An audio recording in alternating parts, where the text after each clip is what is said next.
இன்னைக்கு 5th August 2026 inter and final results announce பண்ண date. Students who have all passed, who have all cleared their inter and final examination, many congratulations to you. But this video is not for you. This video is only for people who are thinking, who are facing struggles, who are facing hard times. அவங்களுக்காக தான் இந்த video. Especially நீங்கள் என்ன யோசிக்கிறீங்கன்னு நான் சொல்லுவேன். உங்கள் மைண்டில் என்ன ஓடுன்னு நான் சொல்லவா? குவிட் பண்ணலான்னு தோணும். நம்மளை இன்சல்ட் பண்ண எல்லாருமே ஒரு செகண்ட் ஃப்ளாஷில் போவாங்க. அடுத்து எப்படி ஃபேஸ் பண்ணணும்னு தெரியாது. Hold on, just a matter of time. இது எப்படி ஓவர் கம் பண்ணலான்னு யோசிங்களே தவிர குவிட் பண்ணலாம், எனக்கு இது செட் ஆகாது, நான் I am not fit for this, அந்த மாதிரி எந்த மாதிரி தாட்ஸும் மைண்டுக்குள்ளே எடுத்துகிட்டு போகாதீங்க. கண்டிப்பாக தாட்ஸ் வராதுன்னு நான் சொல்லலை, கண்டிப்பாக தாட்ஸ் வரும். Because I have experienced it. So today we are going to see my inter journey. So அதில் நான் எப்படி இந்த ஃபெயிலியர்ஸை நான் ஓவர் கம் பண்ணேன், இதை எப்படி ஓவர் கம் பண்ணணும் அப்படின்றதையும் நான் ஷேர் பண்ணுறேன். Once I have cleared CMA foundation, I was top on the world. I was like I did my part, like CMAவே நான் கிளியர் பண்ணிட்டேன், எனக்கு எல்லாமே தெரியும் அப்படின்ற மாதிரி நான் யோசித்தேன்.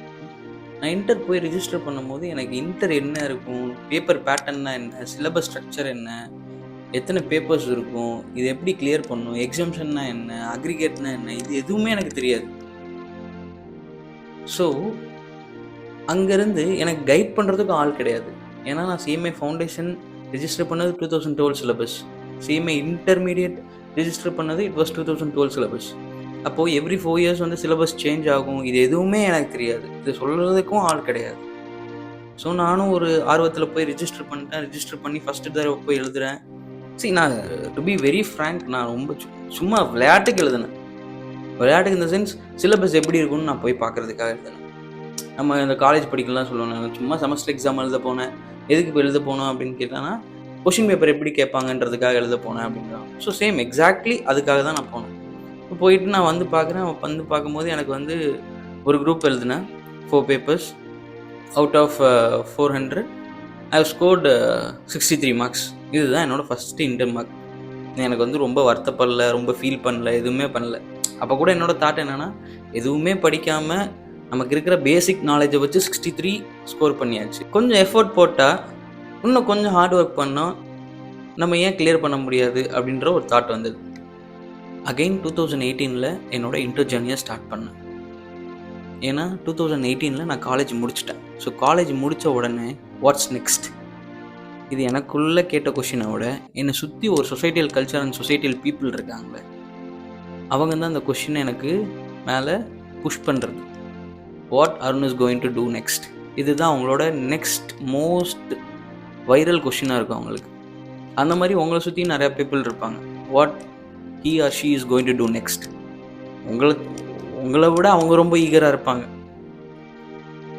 ஸோ இதை எப்படி நம்ம ஓவர் கம் பண்ணுறது? You have a vision. அந்த விஷனை நோக்கி போங்க. மற்றவங்க சொல்கிறது, இவங்க சொல்கிறது, அவங்க சொல்கிறதெல்லாம் கேட்காது. உங்களுக்கு CMA பண்ணணுமா பண்ணுங்க, உங்களுக்கு CA பண்ணணுமா பண்ணுங்க, CS பண்ணணுமா பண்ணுங்க, எது வேணால் பண்ணுங்க. பட் இவங்க சொன்னாங்க, அவங்க சொன்னாங்கன்றதெல்லாம் ரொம்ப மைண்ட்குள்ளே ஏற்றிட்டு இருக்காங்க. ஏன்னா இங்கே நிறையா பேர், either it can be CA or CMA or CS, இங்கே நிறையா பேர் இவங்க சொன்னாங்க, அவங்க சொன்னாங்க, நான் அதனால் சேர்ந்தேன் அப்படின்றதெல்லாம் நான் பார்த்த வரைக்கும் இருக்காங்க. உங்களுக்கு பிடிச்சிருக்கா பண்ணுங்க, அது எத்தனை டேர்ம் பண்ணாலும் பரவாயில்ல. ஏன்னா ஒரு வேல்யூ ஆஃப் மணி எடுத்துக்கிட்டோம்னு வச்சுக்கோங்களேன், அது RBIலேருந்து பிரிண்ட் பண்ணி நியூவாக வந்தாலும் அதே வேல்யூ தான், இல்லை ஒரு பர்சன் யூஸ் பண்ணி அது ரொம்ப அழுக்காகி இருந்தாலும் சேம் வேல்யூ தான். அதே மாதிரி தான் நீங்கள் இன்டர் ரேங்க் ஹோல்டராக கிளியர் பண்ணாலும் ஒரே வேல்யூ தான், இன்டர் அட்டெம்ப்ட் வச்சு கிளியர் பண்ணாலும் ஒரே வேல்யூ தான். CMA is always a CMA. Okay, so இதுக்காக ரொம்ப உட்காந்து டிப்ரெஸ் ஆகி ஸ்ட்ரெஸ் ஆகி அதெல்லாம் பண்ணாதீங்க. இந்த அட்டம் போச்சா நெக்ஸ்ட் அட்டம், அந்த அட்டம் போச்சா நெக்ஸ்ட் அட்டம் இருக்குது. There is no age qualification or there is no age bar, அந்த மாதிரி எதுவுமே கிடையாது.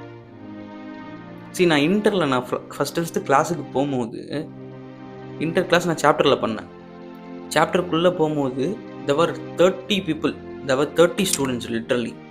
30 ஸ்டூடெண்ட்ஸில் மோஸ்ட் சர்ப்ரைசிங் என்ன அப்படின்னா, ஐ ஆம் தி யங்கஸ்ட் ஸ்டூடெண்ட்.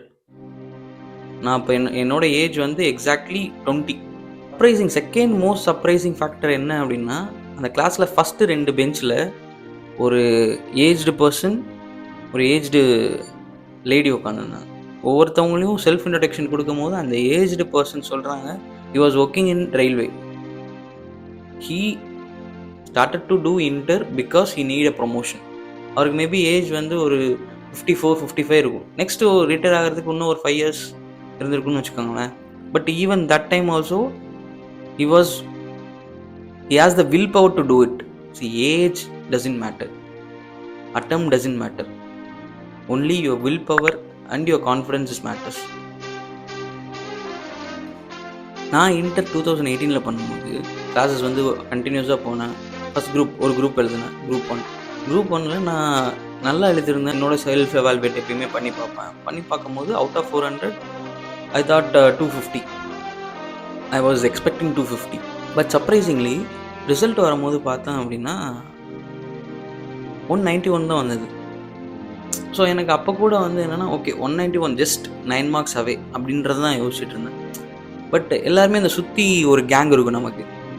நீங்கள் எல்லாருமே நண்பன் படம் பார்த்துருப்பீங்க. அதில் வந்து ஒரு டைலாக் இருக்கும், நம்ம ஃப்ரெண்டு ஃபெயில் ஆகிட்டான் அப்படின்னா நமக்கு கஷ்டமாக இருக்கும், அதே ஃப்ரெண்டு பாஸ் ஆகிட்டானா சந்தோஷமாக இருக்கும், பட் அதே ஃப்ரெண்டு கிளாஸ் ஃபஸ்ட்டானா கடுப்பாக இருக்கும். சி, இதெல்லாம் வந்து நான் சொல்லும் போது you can judge, but human, as a human everyone has this nature. என்னோட சீனியர் அந்த பர்டிகுலர் வேர்டை சொன்னதுக்கப்புறம் தான் எனக்கு இந்த தாட்ஸ் எல்லாமே ஃபேட் அவுட் ஆச்சு. டில் தட் அது வரைக்கும் எனக்கு நிறையா தாட்ஸ் ஓடிக்கிட்டே இருந்தது மைண்டுக்குள்ளே. பட் வித்தின் அ செகண்ட் அவர் சொன்ன உடனே எனக்கு எல்லாம் மைண்ட் ஃபுல்லாமே பிளாங்க் அவுட் ஆகிடுச்சு. Okay, let's restart. இதை வந்து என்ன ஸ்க்ராட்ச்லேருந்து மறுபடியும் ஸ்டார்ட் பண்ணணும் அப்படின்னு சொல்லிட்டு ஸ்டார்ட் பண்ணேன். இதை சொன்னால் அவன் ட்ரிகர் ஆகிடுவான், இதை சொன்னால் அவன் கம்பேக் கொடுத்துருவான் அப்படின்ற மாதிரி எல்லாருக்குமே ஒரு ட்ரிகர் பாயிண்ட் இருக்கும். அப்படிப்பட்ட ட்ரிகர் பாயிண்ட் தான் எனக்கு அந்த பர்டிகுலர் சாங் கேட்டதுக்கப்புறம் எனக்கு ஒரு மோட்டிவேஷன் வந்தது. அந்த மோட்டிவேஷனோட உட்காந்து நான் வெறித்தனமாக உட்காந்து படிக்க ஆரம்பித்தேன். ஸோ நெக்ஸ்ட் அட்டம்ப்டில் I appeared for both the groups. நான் போத் த குரூப்ஸ் எழுதினேன். டு பி ஃபேக்ட் எனக்கு குரூப் 2ஓட புக்ஸ் எதுவுமே கிடையாது. ஏன்னா நான் ரிஜிஸ்டர் பண்ணது இன்டர் 2012 சிலபஸ், நான் எக்ஸாமுக்கு அப்பியர் ஆனது 2016 சிலபஸ். ஸோ என்கிட்ட புக்ஸு கூட இல்லை. எனக்கு குரூப் 1 மட்டும்தான் நான் பிரிண்ட் அவுட் எடுத்து வச்சுருந்தேன். அதுவும் ஃப்ரெண்ட்ஸோட புக்ஸை வாங்கி நான் பிரிண்ட் அவுட் எடுத்து வச்சுருந்தேன். குரூப் 2ல் என்கிட்ட புக்ஸே கிடையாது. போத் த குரூப்ஸ் எக்ஸாம் எழுதும் போது சரி, I was very very concentrated and I was very very dedicated. Out of 800 I wanted to score 400. இதுதான் என்னோட சிம்பிள் ஸ்ட்ராட்டஜி. ஸோ அப்போ நான் அதுக்கு என்ன பண்ணணும், எய்தர் 200 இன் ஈச் குரூப் நான் எடுக்கணும், இல்லை 250, 160 இந்த ரேஞ்சில் எடுக்கணும். ஸோ அப்போ நான் என்ன பண்ணிட்டேன், என்னோட கான்சன்ட்ரேஷன் ஃபுல்லாக குரூப் 1ல் இருந்தது. 250 அபோவ் நான் எடுக்கணும் அப்படின்றதுலாம் நான் ஃபுல் அண்ட் ஃபுல் குரூப் 1 தான் படிச்சுட்டு இருந்தேன். குரூப் 2 நான் எப்போ படித்தேன் அப்படின்னா எக்ஸாமுக்கு எக்ஸாக்டாக ஒரு 1 மந்த்துக்கு முன்னாடி. அப்போ தான் நான் ரிவிஷனை ஸ்டார்ட் பண்ணேன். பட் குரூப் 1 எல்லாமே நான் ரிவிஷனை அடிக்கடி பண்ணிகிட்டே இருப்பேன். குரூப் 2க்கு பிஃபோர் எக்ஸாமுக்கு ஒரு 1 மந்த்துக்கு முன்னாடி இருக்கும் போது தான் நான் ஸ்டார்ட் பண்ணேன். எப்படி சொல்கிறது, it is like an art. ஏன்னா 2 குரூப்பும் அட் அ டயத்தில் படிக்கணும், அட் த சேம் டைம் எக்ஸாமும் அட் அ டயத்தில் இருக்கும். I have a plan. நான் எப்படி பிளான் பண்ணி படித்தேன் அப்படின்னா, நான் வந்து எல்லாமே நான் படிக்கலை. ஃபார் எக்ஸாம்பிள் கார்ப்பரேட் அக்கௌண்டிங் இருக்கா, கார்ப்பரேட் அக்கௌண்டிங்கில் எந்தெந்த கொஷின்ஸ்லாம் கம்பல்சரி கொஷின்ஸ், எவ்வளோ எடுத்தால் பாஸ் ஆகலாம், எந்தெந்த சாப்டரில் வரும், நான் 60 மார்க்ஸுக்கு படிக்கிறேன். அந்த 60 மார்க்ஸ் எப்படி கேட்டாலும் நான் எழுதுவேன். ஸோ அந்த ஸ்ட்ராட்டஜி தான் நான் ஃபாலோ பண்ணேன் ஃபார் குரூப் 2. குரூப் 1ல் the strategy was entirely different. I will be studying for 100 marks. இந்த 100 மார்க்ஸில் எப்படி கேட்டாலும் நான் எழுதணும். ஏன்னா எனக்கு வந்து குரூப் 1 தான் குரூப் 2ஓட கேரி ஃபார்வர்ட் மார்க்ஸாக இருக்கணும் அப்படின்னு சொல்லிட்டு நான் வச்சுருந்தேன். ஸோ எக்ஸாம் போய் எழுதும் போது எனக்கு எக்ஸாம் வந்து கண்டினியூஸாக இருந்தது. First day group 1, next day group 2, இந்த மாதிரி இருந்தது. ஸோ எனக்கு ரிவைஸ் பண்ணுறதுக்கே ஒழுங்காக டைம் கிடைக்கல. ஸோ அப்படி இருந்தும் அந்த டைமை ஃபுல்லாமே நான் இன்றைக்கி காலையில் போய் குரூப் 1 எழுதுவேன். குரூப் 1 எழுதி மதியானம் டைம் இருக்கும்.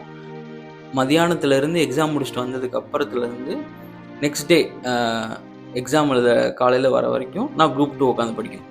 ஸோ இவ்வளோ தான் எனக்கு ரொம்ப ஷார்ட் ஸ்பேன் ஆஃப் டைம் தான் இருந்தது. ஸோ அந்த டைம்குள்ளே நான் ரிவைஸ் பண்ணணும். அடுத்த எக்ஸாம்குள்ளே நான் நல்லா பண்ணல அப்படின்னா அந்த பர்டிகுலர் திங்கிங்கையோ இல்லை தாட்டையோ நான் வந்து என்னென்னா நெக்ஸ்ட்டு எக்ஸாமை வந்து என்னென்னா அஃபெக்ட் பண்ணக்கூடாது. இந்த மாதிரி நான் ஸ்ட்ராட்டஜி வச்சு பிளான் வச்சு நான் வந்து படித்தேன். ஸோ படித்து எக்ஸாமும் எழுதினேன். எக்ஸாம் எழுதுனதுக்கப்புறம் ரிசல்ட் வரும்போது I was little nervous and little afraid also. ஏன்னா எனக்கு நம்ம எக்ஸாம் எழுதிட்டோம், பட் ரிசல்ட் எப்படி வருது? ஏன்னா எஃபோர்ட் வந்து 99% நம்ம எஃபோர்ட் போட்டாச்சு, பட் 1% ஆஃப் லக் கண்டிப்பாக வேணும். ஸோ அது எப்படி வேணால் இருக்கலாம். ஏன்னா எனக்கு ஃபஸ்ட்டு நான் இன்டர் எழுதும் போது ஐ ஹவ் ஸ்கோர்டு 191. ஸோ அந்த 9 மார்க்ஸ் எங்கே, அது என்ன ஆச்சு, எதுவுமே எனக்கு தெரியல. ஸோ ரொம்ப ஒரு மோட்டிவேஷனில் ரொம்ப ஒரு அக்ரெசிவாக நான் போத் குரூப்ஸ் பண்ணேன். I have cleared in my third attempt. So இந்த கிளியர் பண்ணுறதுக்கு நான் ஒரு ஸ்ட்ராட்டஜி, ஒரு பிளான், ஒரு மோட்டிவேஷன் இது என்கிட்ட இருந்தது. அதே மாதிரி students who are facing a hard situation try to figure out these 3 things: plan, strategy and motivation. இது 3 தான் ரொம்ப முக்கியம். இது 3 இருந்தால் no one can stop you. Next வர 6 months will decide your 50 years of legacy. So it's in your hand whether to quit or to come back. Remember one thing: comeback is always stronger than the setback. So just do one comeback. With this, welcome to the Professional Monk YouTube channel. Myself, Arun Shankar. I'm a qualified cost and management accountant. ஆனால் அடுத்து வர ஒரு 5 நிமிஷம் இன்னும் 50 வருஷத்துக்கு அப்படியே இருக்கும்டா. விட்டுறாத, என்னன்னாலும் செஞ்சுக்க, பந்தயம் மட்டும் கொடுத்துடாதடா.